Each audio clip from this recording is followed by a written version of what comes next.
Welcome back, everyone. We've configured our routers. We have connectivity to our gateways. We did administration commands. We actually did into the interfaces. We can get to our gateways, right? But we assigned the IP addresses to the computers statically, right? We went inside the computers and inside the computers, okay, oh, there it is. It just took a little bit, right? And we put them in there statically. So really what we want to do is for these to be assigned dynamically. Obviously, this is going to go ahead and fail because we don't have a DHCP server. But this is one of the labs or one of the lessons that we're going to learn today. We're going to set up the routers to act as a DHCP server. Go ahead and fail. I don't have to wait for it to fail. You want me, see it fail, so you can see it fail as well. One of the things is setting up DHCP. In your book, or in the book that I've always recommended to study for the 200-120 certification, it's like a page and a half, really what they ask you or how they teach you. DHCP, IP version 4 for the Cisco router.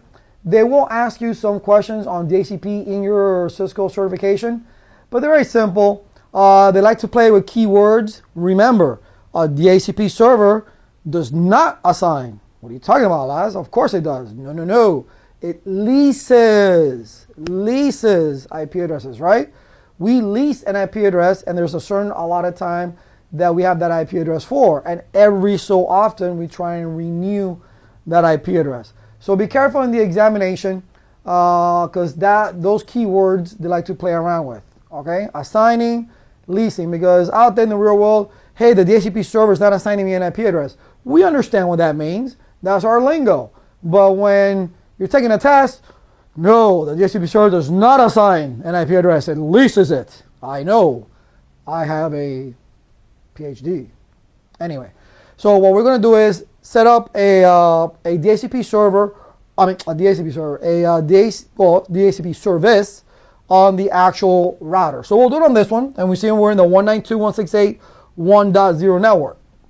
So we'll go in there. We've done everything else. Well, not everything else, but we've done, pretty much, we have connectivity with our gateways and all that good stuff. So we'll go to the CLI, and I am definitely going to use the mouse to try and, open this up here, because using the finger, not the finger, but my finger, does not work. And that really does have an interesting history now that I said the finger, where it comes from. You should look that up. CISCO. Cool. All right, so one of the first things, not one of the first things, but one of the things you can do is obviously you want to go ahead and set up an exclusion, right? You want to exclude certain addresses from being assigned because your DNS servers, your file servers, your print servers, your domain controllers, your DNS servers, all those will have static IP addresses. All those will have static IP addresses. So you want to exclude a range from being assigned. Correct? So we'll go ahead and let's say, and you can see here, it will have to be IP, right? And then that's how you will start the command off. And you see IP DHCP. And then you go IP DHCP. And then it'll give you the option to exclude addresses. So we'll exclude, and I'm tabbing, you see, bad habits, don't get into these bad habits.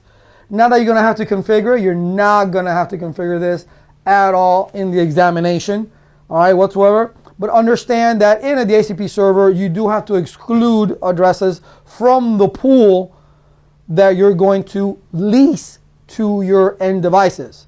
So, your main servers and all that, like I just mentioned, are the ones that are statically assigned. Everybody else should be dynamically assigned. So let's exclude 192.168, just to create a range, .1.1 to 192.168.1.20, just to create an exclusion. And what's funny is you see that you're still in global configuration. You are not within DHCP configuration mode. You see here, IP DHCP, you have a pool, or you can exclude addresses. We just did the exclude addresses. Now let's create a pool of addresses. But here it's kind of different the way you set that up. IP DHCP pool, all you really do is give it a name. Give it a name. What name? Let's just call it Laz. Right? So now you're in DHCP config. Look how cool is that. So we have a name for a pool. I don't see why the exclusion wouldn't be within the DHCP config, but okay. It isn't. So now you have these different options or things you can do. The default router, DNS router, the network, and options. So definitely you need to set up the default router, because the default router is your gateway. So this gateway is 192.168.1.254. So now that tells the DHCP that the gateway address is 1.254. Hint, something possibly that you may see in an exam, could be at your university, could be in the CCNA. All right, because this would be a good question to ask. Why aren't you've configured everything for DHCP? It seems okay, but your clients are still not getting an IP address. Why is that? Because you forgot to put the default router address. So if you don't put the default router address, how is the DHCP server going to know where to send this pool of addresses? So definitely this is a very important one. The next one we're going to do, we'll just do it to do it. DNS server, we'll call that 192.168.1.2. And then the network. This is important. It needs to know the network so it can actually start assigning addresses from that particular network. So we're going to go ahead and say network 192.168.1.0, and you got to put in the mask. If you don't put in the mask, it could be whatever. So now it knows, okay, I'm in the 1.0 network. I have 254 addresses, but the first 1 through 20 are excluded. So my first available IP address to assign to a node should be 21. All right. The next one, really, which is option. Okay, it's optional, except when you're doing voice. Okay, when you're doing voice, just a little extra of the thing there, you have to put option 150. Option is 50 or 150? It's 150. It's option 150. And you have to point it to the source IP address, which is your default gateway, and the port, which the default port number is 2000. You have to do that. If you don't do that, or UDP port 2000, if you don't do that, then the voice, the phones, and things like that won't register. But again, that's another class altogether. Here, just make sure you put in the network. You put in the DNS, obviously we use, but it could be an option. And then the gateway is not an option, which is your default router. And that's it. Do WR. Oh, look at me doing shortcuts that you're not allowed to do on your exam. Let me take it the long way. Copy, run, start. All right, let's do a show start. Now, you see that there's a lot of commands that are in your book, but are not here, like lease and things like that. Even though those probably within the options. But again, you can have a period of lease times. How often, how long are you going to allow the lease? By default, the lease of an IP address through a normal Microsoft DHCP server is 8 days. Well, you can have it set for however long you want. But remember, it will try to renew itself like at 25%, 50%, 75%. And then at the very final try to renew itself. If it didn't get renewed in the previous, at the last try, if it doesn't renew at that point, then you will be receiving an APIPA in the IP version 4 network. So we see that we have our excluded addresses right there. All right, 1 through 20. We have the pool name Laz. All right, and we have the networks, or the network, the router, and the DNS server. So with that done, let's go ahead and see if this computer is receiving an IP address. And sure indeed it is. It's 1.121, and we have the gateway of 1.254, and we have 1.2. So that is how you set up DHCP on a Cisco router. The basic of it. And again, for the CCNA certification, you'll be asked a couple of questions on the actual exam, but very, very basic intro questions. Very basic intro questions on DHCP. So you can, go through that, page and a half or 2 pages fairly quickly. they're not going to get too deep into it. So let's do it one more time. Let's go ahead and do it in this router here. So this computer can go ahead and get assigned. That way, just a little practice. And that's another thing I would like to talk about as well. Because a lot of people say, man, Laz, that's a lot of command. That's a lot of command. Ladies and gentlemen, we're barely scratching the surface. Okay, barely scratching the surface. Because once you get out there, believe me, there's so many more commands that, and again, depending on what job you're going to perform and what company you're going to go to, there's certain commands you're not ever in your life going to type. There's just way too many. So we're always, when we go from job to job, let's say you're in one job for 2 or 3 years, and you go to another job for 2 or 3 years or another job. Hopefully that's not the case.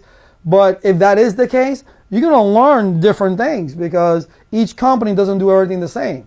So you're going to gain that experience. I'm not saying that's a good thing. If you can stay in one company for 50 years, hey, more power to you. If you can create your own business and and it goes successful and you're there for 100 years, that's even better. But again, everybody does things differently. Everybody does things differently. All right, let me log in. Cisco. All right, so we go to global configuration. We're going to do the exclusion. This is the 2.0 network. This is the 2.0 network. Let me go ahead and open this up all the way up to here.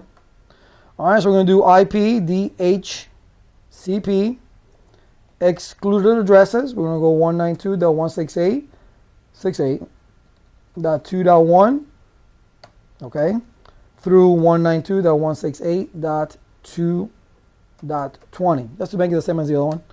Then we're going to IP, DHCP, hello, DHCP pool. We'll call this a different pool. Let's call it Bob. Okay, and now we're gonna go ahead and do default router, and then it's 192.168.2.254, and then DNS. We're gonna be using the same DNS server on the other side, so we're gonna use 192.168.1.2, and then the network is gonna be 192.168.2.0, 255.255.255.0, enter. And yes, I'm going to do an illegal command for your certification. Do WR, you can't do that. All right, but just to see that, that it's there, I'm going to do a Control Z, which you probably can't do in your test either, but it takes me back to privilege mode. And then I'm going to do show start. And there you go. I think another show command you can do is show IP DHCP pool. I think that's another, no. Show, let's see. There it is. Show DHCP. Okay, show DHCP. Doesn't recognize it. Oh, because I spelled it backwards. Sorry. DHCP. Ha ha ha ha. Oh, lease. Okay, but it hasn't assigned any addresses yet. All right. Well, let's see. Let's go here. It assigned a 2.21, so I do have an address. So I'm interested now. Out of curiosity, why isn't it showing me? Well, I didn't set up a lease time, so that's probably it didn't show me the lease time. Okay, and that is the only thing that will allow you to see. So, all right, whatever. So since I didn't set up a lease, we're probably within the options to put in a leased time, because those are options. If you were to do an actual DHCP pool within a Microsoft server, the lease time falls within the options. But there you go. There's DHCP. Very simple, very straightforward. Nothing difficult to configure. You exclude your addresses. You do that first, just as a rule of thumb. Then you go ahead and create your pool by giving it a name. You put in your default router, which is your gateway address. You put in a DNS server, if you have one. And then you put in the network, which includes the subnet mask. So it knows exactly the range of IP addresses that it's working with. And it knows already what's excluded. And you're done, unless you have other options that you want to go ahead and put on there. And you're done. All right, this is the end of this lecture. I will see you in the next one.